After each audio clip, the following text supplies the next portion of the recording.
and welcome to the Nomadic Women Podcast, a place where we share the voices of nomadic women.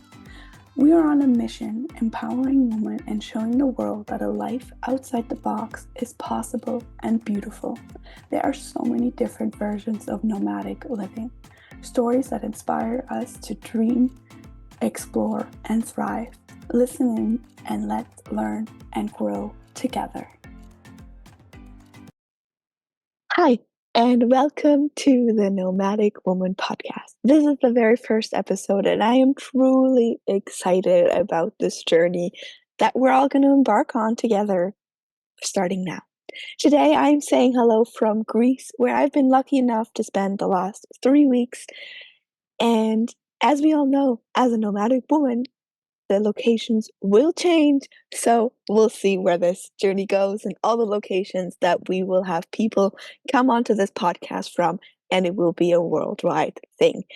But today's topic, before we start into any of this, is what is even nomadic? What is a nomad? Because maybe there's some confusion about that, and I feel like there's so many different definitions, and those we are going to dive into because I feel like it's just spectacular. So let's dive right in. So, what is even nomadic, and why a podcast about nomadic women?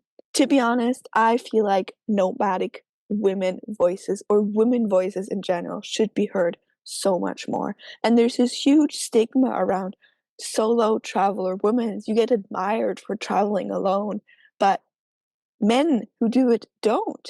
And this is something that I feel like we have to create a safe space around, but still staying safe, of course, but learning from the stories of other nomadic women or traveling women, because in a sense, nomadic and traveling go hand in hand. But that's something that we're all going to discuss in this episode. Basically, I want to create a safe space for women to tell their stories, because you probably have a story that you want to share that will enrich someone else's life. Pause for a moment in the heart of this episode because there's some exciting news to share. Today we are launching a blossoming tribute to nomadic women featured on the Nomadic Women Podcast.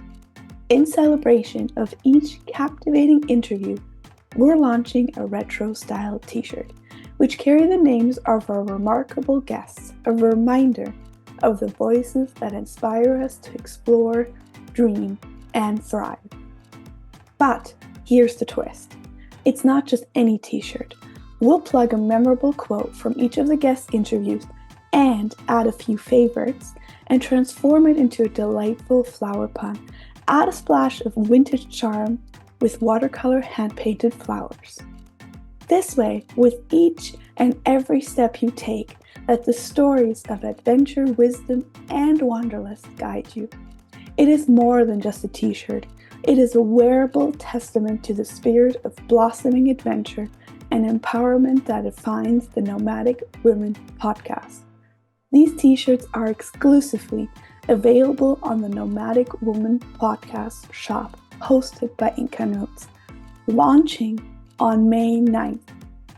If you use the code BLOOM20, you will get 20% off of your order, and you will become a part of our blooming community. Now let's continue to the episode. We can learn from each other, and communication and connecting as a community is so important. It's probably the most important thing that we have. And if we can't learn from the mistakes of the others, or knowing that someone has gone through or is going through exactly the same thing that you are going through, maybe you're facing the exact same struggles, what better way is there than to learn from each other? And especially when you live a life outside of the box, or a life that society has prescribed you to live, it is so much harder. And we just need that sense of belonging. And this is going to be, hopefully for you, that space. Now, what is nomadic? Nomadic, it goes way back. There has been so many nomadic tribes that go from season to season. They have their specific spots they travel to. We all know those nomadic tribes, we've heard of them. And then, of course, now there's the modern nomads. Basically, when you first think of nomads, you probably will think of the typical digital nomad that has kind of been ingrained into our brain. The nomads where they show you a life that you're going to be working on the beach, that you're going to be drinking green smoothies, and you're going to be doing yoga all day. And that is totally cool if that is what you want. If that is what your heart desires, go after it. I'm not going to stop you. And I really truly wish that for you as well, if that is something that you want. But being a nomad or a nomadic woman is so much more because there's so many different types of nomad.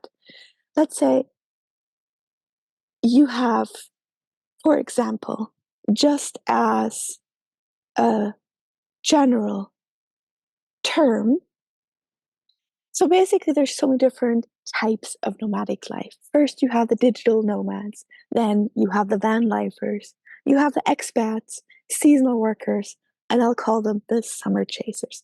And of course, there's so many more different topics and variations of nomadic life. I mean, that exactly. Being a nomad just comes with so many different terms. You don't have to fit into one of these categories specifically.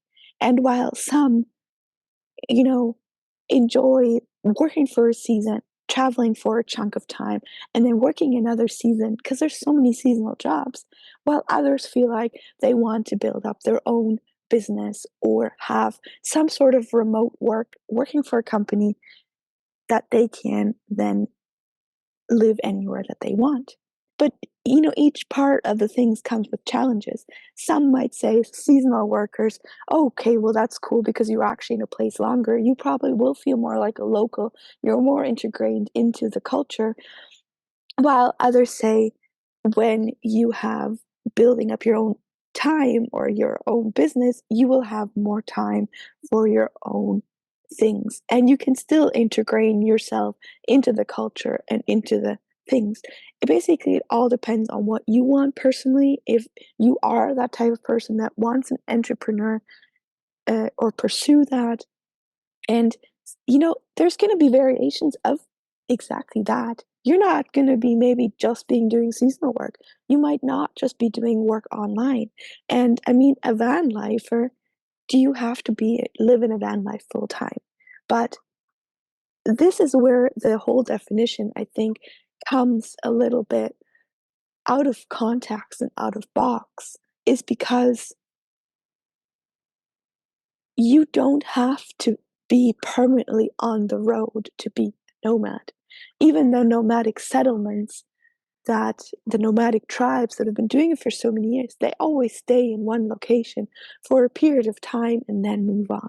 So yes, there's those fast travelers, but there's also those shorter travelers.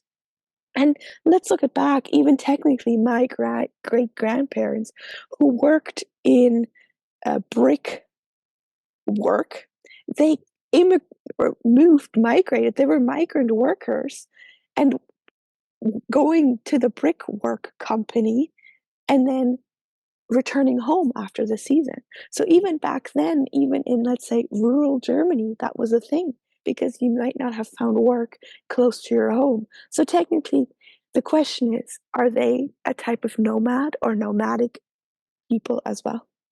And this is where it all comes to your own decision. I've talked to a few of my friends about this topic as I was developing this podcast, of course.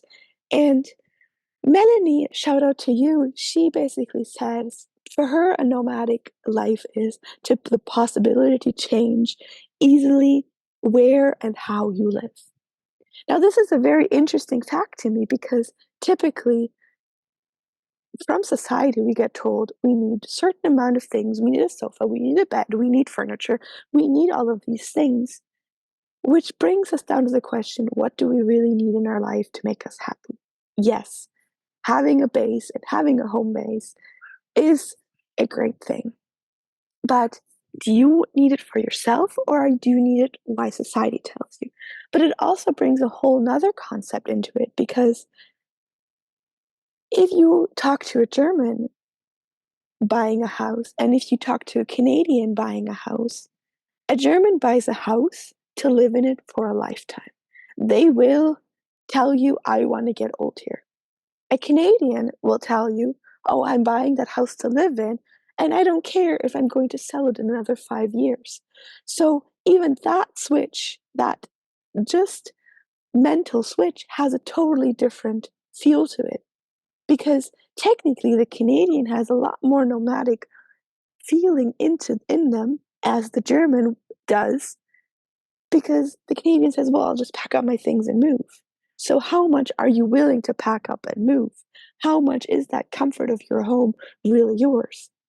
But then, of course, there's also those people, or a lot of women out there, let's talk about women in general, because this is what it's about, who might have two bases, who might chase the summers, who might spend the summers in Germany, Ireland, Canada, but then spend the summers in Spain or Italy.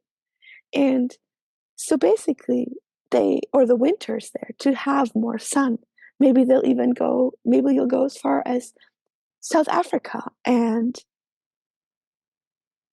Germany. So you have those two very distinctive summers. And that is technically a nomadic lifestyle, because you fluctuate from two different nomadic things. And this is where it can get so interesting and so confusing. Basically, anyone that is the willing or has the feeling of living and feeling like they want to not follow the trend and do what they feel like they're doing, get the maximum out of their life, and live to their heart's desire in whatever capacity do you have. You travel for 3 months of the year, you might be nomadic. You have that desire to spend your time here and there, you might be nomadic. And even if you just go for a season somewhere and then a season there, you are a type of nomadic person. You can have a home base as a nomadic person. And this is what is so beautiful about this. So, this might have been totally out of context and might have not given you exactly the answer that you want, but this is what is so beautiful. Over the time, we're going to share so many amazing nomadic stories of women. Some who started really young, some who started way older than you might expect. Why would you even want to change? But it's exactly that. We're all on our own journey, and we can learn from each other. And let's break down that stigma that we can live the life we desire. We can live the life that we want, and we can live that nomadic lifestyle that we want. We don't have to be stuck in the way that society wants us to live. So let's break out of the box and let's share those stories. This will conclude the first episode, and I hope to hear you on the next episode. Greetings from Greece. We'll hear you next time.